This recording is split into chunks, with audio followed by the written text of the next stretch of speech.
Hello नमस्कार दोस्तों, स्वागत है आप सभी का आपके अपने यूट्यूब चैनल एग्जाम पास करें में। तो ज्योग्राफी में आज जो टॉपिक हम पढ़ने वाले हैं उस टॉपिक का नाम है स्टार्स यानी कि तारे। ये एक बहुत ही इंटरेस्टिंग टॉपिक है।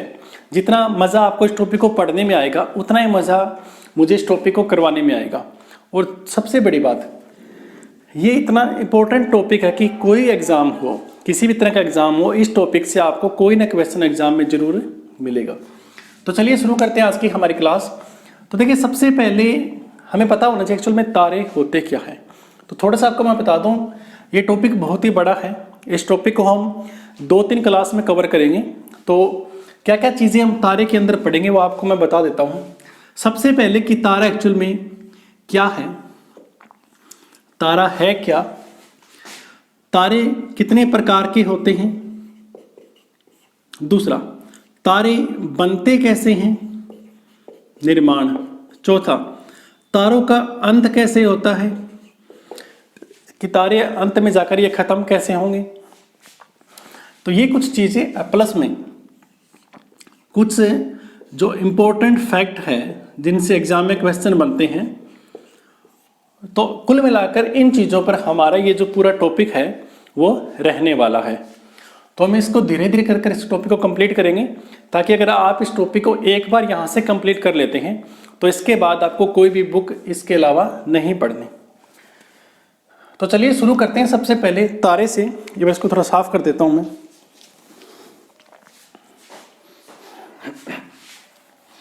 कि एक्चुअल में तारे होते क्या हैं।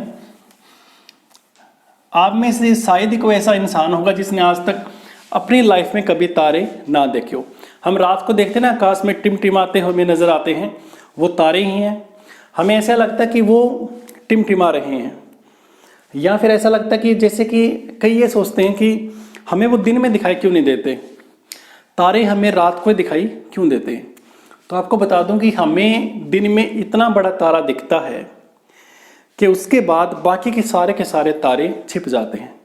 उस तारे का नाम है सूरज यानी कि सूर्य। यानी हमें दिन में भी तारा नजर आता है और रात को भी तारे नजर आते हैं।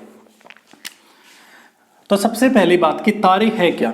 अब देखिए, पहले आपको मैं चीज़ें बोर्ड पर लिखवाऊंगा, उसके बाद जो चीज़ें मैंने बोर्ड पर लिखी हैं उसको एक एक कर हम अच्छे से इसको क्लियर करेंगे, ताकि आपके दिमाग में वो चीज़ छप जाए। सबसे पहली बात, तारे क्या है। तारे खगोलीय पिंड है। क्या है? खगोलीय पिंड है। खगोलीय पिंड है। ये शायद इस साइड आएगा। क्या है? खगोलीय पिंड है। दूसरा, तारों का खुद का प्रकाश होता है, प्लस में इनकी ऊर्जा होती है।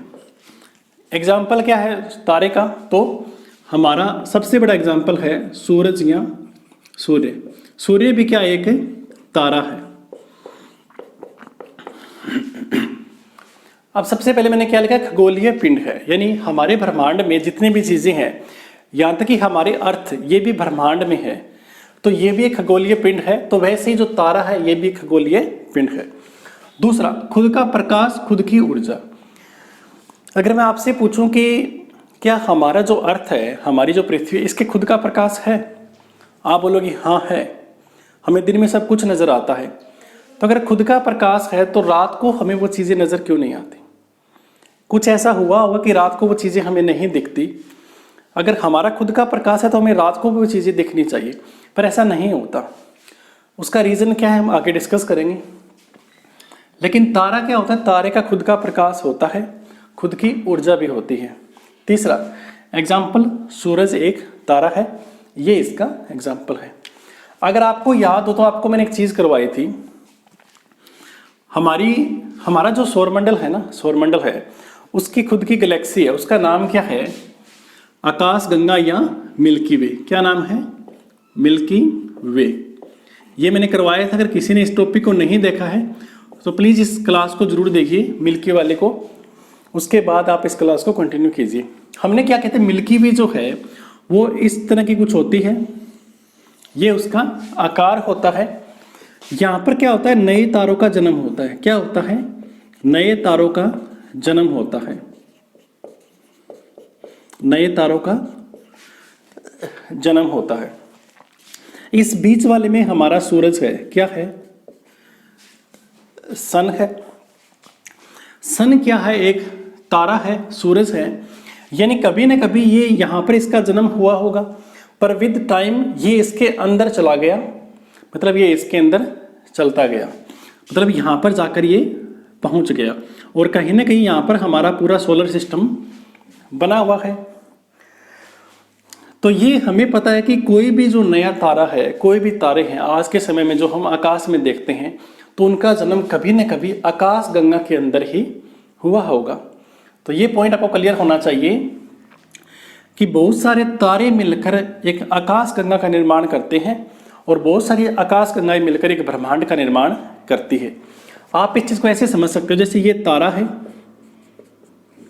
ये मिलकर एक आकाश गंगा का निर्माण करता है, आकाश गंगा या गैलेक्सी का निर्माण करता है, और ये मिलकर एक ब्रह्मांड का निर्माण करता है।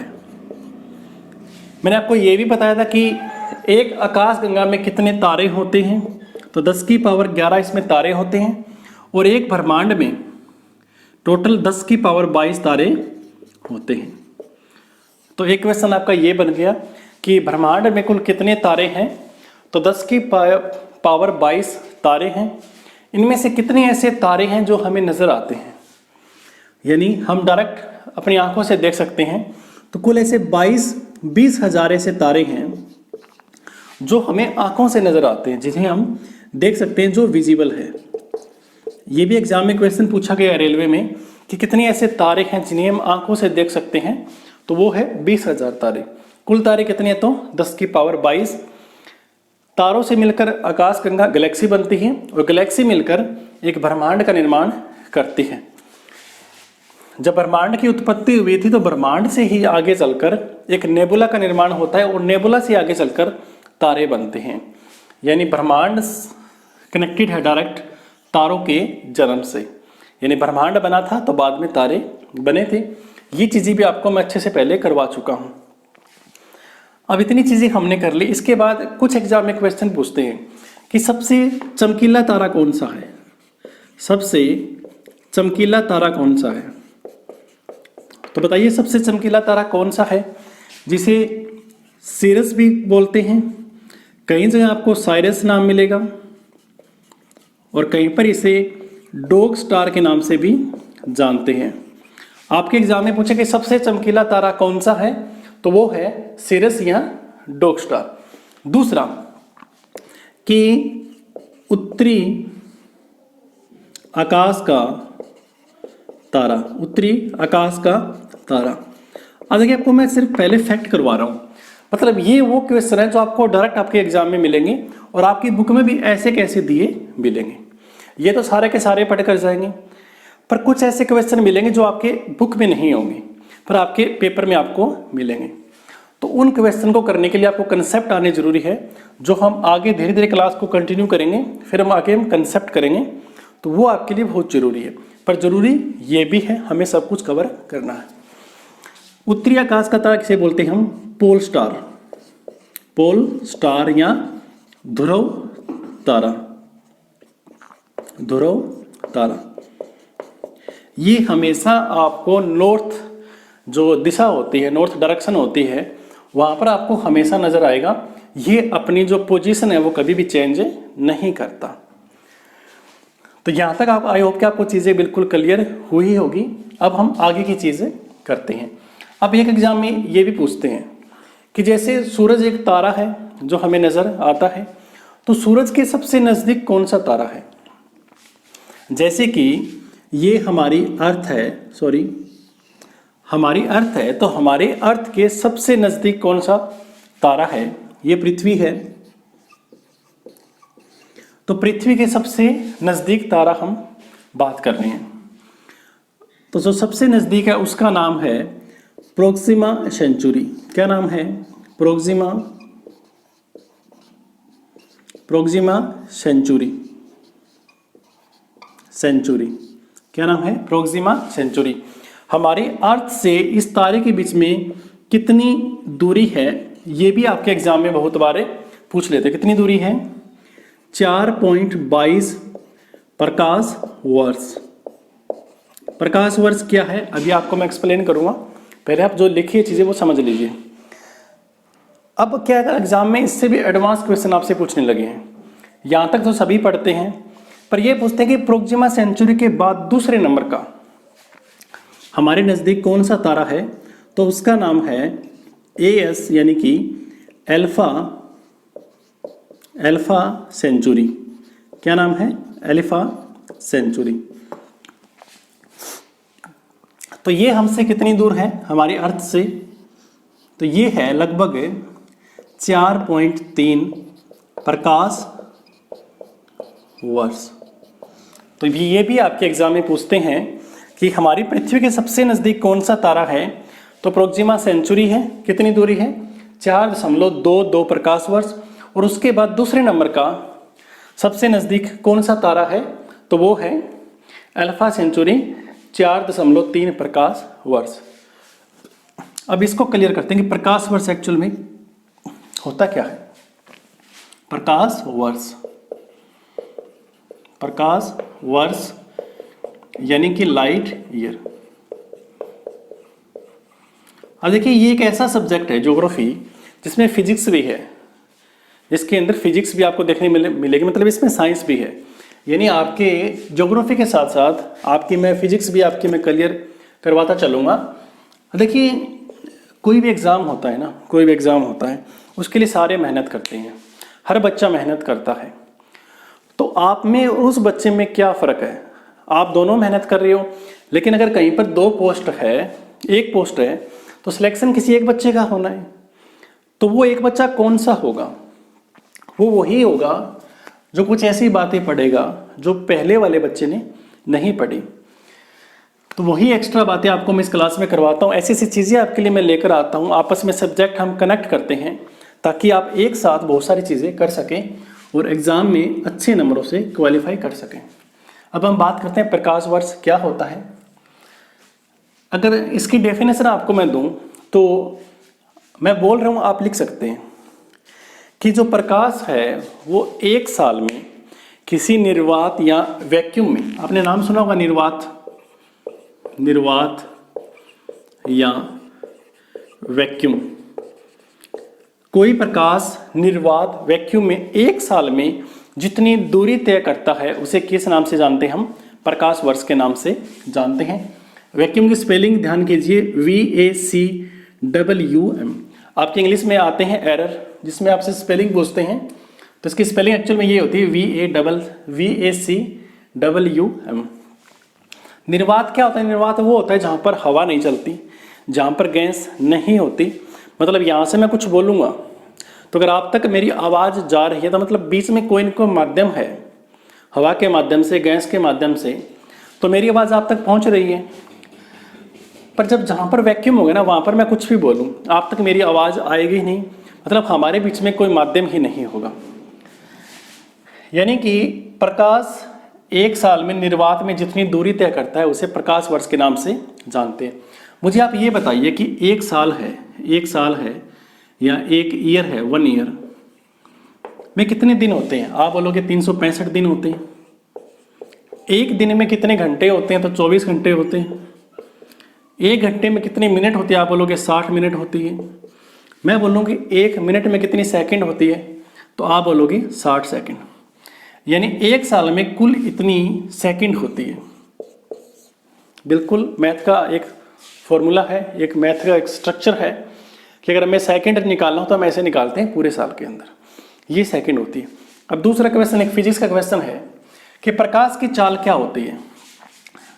प्रकाश की चाल क्या होती है, प्रकाश की चाल क्या होती है, तो हमें पता है कि 3 लाख सेंटीमीटर, 3 लाख किलोमीटर पर सेकंड होती है ना, 3 लाख किलोमीटर पर सेकंड। यानी एक सेकंड में जो प्रकाश है वो 3 लाख किलोमीटर क्रॉस कर जाएगा। तो जब मैं इस पूरे डाटा को इससे मैं गुणा करता हूँ 3 × 10⁸ से, तो इसके बाद जो डाटा आएगा, जो दूरी आएगी वो प्रकाश वर्ष आएगी। कितनी आएगी, तो उसकी वैल्यू होती है 9.46 गुणा 10⁻15 मीटर। ये वैल्यू होती है एक प्रकाश वर्ष की। ये दूरी होती है एक प्रकाश वर्ष में 9.46 गुणा 10⁻15 मीटर। देखिए आपको कुछ भी रटना नहीं है, अगर आप पहले रटते इसको पर किसी एग्जाम में आपसे पूछ लेते एक्चुअल में ये बनता कैसे है, तो आपको स्ट्रक्चर पता होना चाहिए कि प्रकाश वर्ष एक्चुअल में क्या होता है, वैक्यूम क्या होता है, प्रकाश की चाल क्या होती है, एक साल में सेकंड कैसे निकालते हैं और एक्चुअल में प्रकाश वर्ष की वैल्यू कैसे निकलती है। तो यहाँ तक हमने चीज़ें कर ली है। अब एक हमने क्या किया था अगर आपको याद हो तो, जब हम पढ़ रहे थे गैलेक्सी के बारे में पढ़ रहे थे कि हमारी जो गैलेक्सी है, जो मिल्की वे है, जिसे हम दुग्ध मेखला के नाम से भी जानते हैं, कि नाम से दुग्ध मेखला के नाम से भी जानते हैं, तो हमें पता कि यहाँ पर तो नए तारों का जन्म होता है, यहाँ पर ये नए तारे इसके अंदर चले जाते हैं और जो मैक्सिमम तारे होते हैं वो इसके केंद्र में होते हैं, जिसे बल्ब के नाम से हम जानते हैं। और बल्ब के अंदर क्या होता है, जैसे कि ये मान के चलिए ये पूरा का पूरा एक क्या है, बल्ब है, जो किसी गैलेक्सी का केंद्र बिंदु होता है। बल्ब के अंदर हमें पता है क्या होता है, बल्ब के अंदर क्या होता है, क्वासर होते हैं और क्वासर के बीच में क्या होता है, ब्लैक होल होता है। यानी किसी तारे का जो अंतिम चरण होता है, जब तारा खत्म हो जाता है तो अंतिम अवस्था जानी जाती है ब्लैक होल के नाम से। तो आगे हमें ये पढ़ना है कि तारे एक्चुअल में बनते कैसे हैं और फिर तारों का जो अंत है वो कैसे होता है। तो एक बार इसको थोड़ा सा मैं साफ कर रहा हूँ, आपको रिवाइज करवा देता हूँ कि सबसे पहले मैंने बात किया था कि तारे, जिसे इंग्लिश भाषा में स्टार के नाम से जानते हैं, तारे क्या है, तो तारे खगोलीय पिंड है जिनका खुद का प्रकाश होती है और ऊर्जा होती है। उदाहरण है सूरज एक तारा है। सबसे चमकीला तारा कौन सा है, जिसे हम सीरस या साइरस के नाम से जानते हैं या जिसे हम डॉग स्टार के नाम से भी जानते हैं। उत्तरी आकाश का तारा पोल स्टार या ध्रुव तारा, जो हमेशा अपनी जो पोजीशन है वो फिक्स रखता है, कभी भी अपनी पोजीशन चेंज नहीं करता। कई बार ऐसा होता है जैसे हम रात को देखते हैं कि हमें कोई तारा है, वो हमें इस डायरेक्शन में दिखता है, मान के चलो कि हमें पश्चिम दिशा में दिख रहा है। जब हम सुबह उठते हैं तो वो हमें किसी दूसरी डायरेक्शन में नजर आता है, तो हमें ऐसा लगता है कि उस तारे ने पूरी रात वो तारा चला होगा और उसने पूरी रात में अपनी जो पोजीशन है वो पश्चिम से पूर्व या पूर्व से पश्चिम उसने चेंज कर ली। पर ऐसा कभी नहीं होता, तारा अपनी जगह स्थिर रहता है। घूमता कौन है, तो पृथ्वी घूमती है। वो हम आगे डिस्कस करेंगे, अच्छे से हम समझेंगे। ऐसी हम एक भी चीज़ नहीं छोड़ेंगे जिसके लिए बाद में आपको ये लगे कि इस क्लास के अलावा भी आपको कुछ पढ़ना है। जो है जितना भी है तारों के बारे में वो आपको इस प्लेटफॉर्म पर मिलेगा एग्जाम पास करे पर। दूसरा, हमारी पृथ्वी के सबसे नज़दीक कौन सा तारा है, तो प्रोक्सिमा सेंचुरी तारा है। उसके बाद दूसरे नंबर पर है अल्फा सेंचुरी, जो हमसे 4.3 प्रकाश वर्ष दूर है, और ये वाला 4.22 प्रकाश वर्ष हमसे दूर है। यहाँ पर नए तारों का जन्म होता है। गैलेक्सी के किसी भी जो बाहरी या बाहर वाली जो घूर्णनशील भुजा होती है उसमें नए तारों का जन्म होता है। तारे मिलकर आकाशगंगा बनाते हैं और आकाशगंगा मिलकर एक ब्रह्मांड का निर्माण करती है। आकाशगंगा में एक्चुअल में क्या होता है, तो हमारा सूरज, पूरा सोलर सिस्टम, ग्रह, उपग्रह, ये सारे मिलकर एक आकाशगंगा का निर्माण करते हैं। तो सूरज एक तारा है तो इसके अंदर तारा भी आएगा। एक आकाशगंगा में 10⁻11 तारे होते हैं और एक ब्रह्मांड में 10⁻11 आकाशगंगा होती है। तो कुल ब्रह्मांड में 10⁻22 तारे होते हैं, जिनमें से 20,000 ऐसे तारे हैं जिन्हें हम खुद देख सकते हैं अपनी आंखों से, बिना किसी दूरबीन की सहायता से। दूरबीन का आविष्कार किसने किया था, आप मुझे बताइए। 1609 में किया था। किसने किया था ये आपको कमेंट करना है। ये मैं करवा चुका हूँ पहले वाली क्लास में। ये गैलेक्सी है। गैलेक्सी का जो बीच वाला जो पॉइंट है उसे बल्ब के नाम से जानते हैं, जहाँ पर सबसे ज़्यादा तारे होते हैं। सबसे ज़्यादा तारों का जो सहकेंद्र होता है वो बल्ब के अंदर होता है। बल्ब के अंदर में क्वासर होता है, क्वासर के अंदर में ब्लैक होल होता है, जो किसी भी तारे की एक अंतिम अवस्था है जब तारा नष्ट होने वाला होता है। प्रकाश वर्ष क्या होता है, प्रकाश एक साल में निर्वात में जितनी दूरी तय करता है उसे हम प्रकाश वर्ष के नाम से जानते हैं। प्रकाश की चाल होती है 3 लाख किलोमीटर पर सेकंड और प्रकाश वर्ष की वैल्यू होती है 9.46 गुणा 10 की पावर 15 मीटर। तो आई होप कि आपको यहाँ तक बिल्कुल चीज़ें समझ में आई होगी। आगे की चीज़ें हम अगली क्लास में करेंगे। अगर इसमें से आपको कुछ भी पूछना हो, कुछ भी डाउट हो तो आप हमें कमेंट कर सकते हैं, आपका मैं रिप्लाई दूंगा। अगर क्लास आपको अच्छी लगी तो क्लास को लाइक करना, शेयर करना और चैनल को भी आपको सब्सक्राइब जरूर करना है। तो मिलते हैं अगली क्लास में, तब तक के लिए जय हिंद जय भारत।